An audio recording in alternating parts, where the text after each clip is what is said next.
And I say it's not just an idea. There's some, there's a lot of scientific backing for this idea that women are very attracted to these bad boys, these alpha bad boys, etc. Insert, your own descriptor into that. And I believe that a certain amount of spiciness in terms of the way that you come across is helpful. It seems to me that, if you're too placid and you're too passive and you're not very challenging, it kind of, there's a danger that you're going to bore the woman and she's not really going to respond very well to that. But I think your take on this is somewhat, well, I think we kind of agree on some of this, but your take is also somewhat different to this. So in terms of that, what do you think about, because we do hear women all the time say, don't we, saying, oh, I love bad boys. I don't know what it is. I can't help myself. I love the bad boys, blah, blah, blah.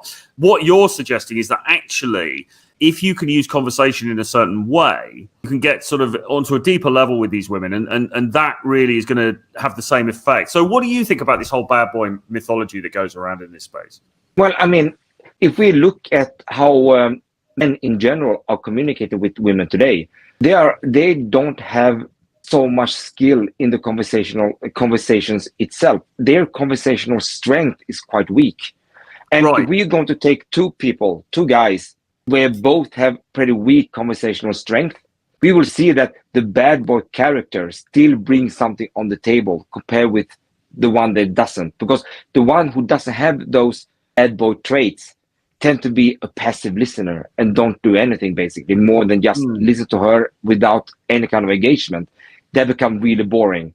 And the bad boy, at least, he's trying to do something else, even though most of it is from a passive value perspective. Yeah. But yeah, so basically the guy doesn't, if you take two guys and neither of them have particularly good conversation skills, but one of them is kind of a bad boy and he's got that vibe about him, that's going to draw her in more because at least there's something interesting about that dude, as opposed to the other guy who's just hasn't got conversation skills and is also quite boring.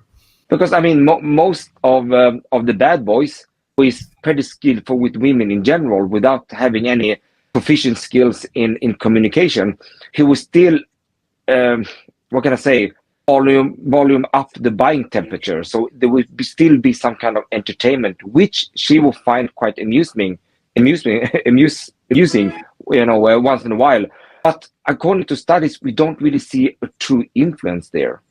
And if you're going to take, so from my perspective, if you're taking a competent conversationalist, yes, and he's going to do his thing, and then the bad boy would do his thing without having a proper communication skills or conversational strength, he will have no chance towards someone who is proficient in conversations without any questions. That is my standpoint.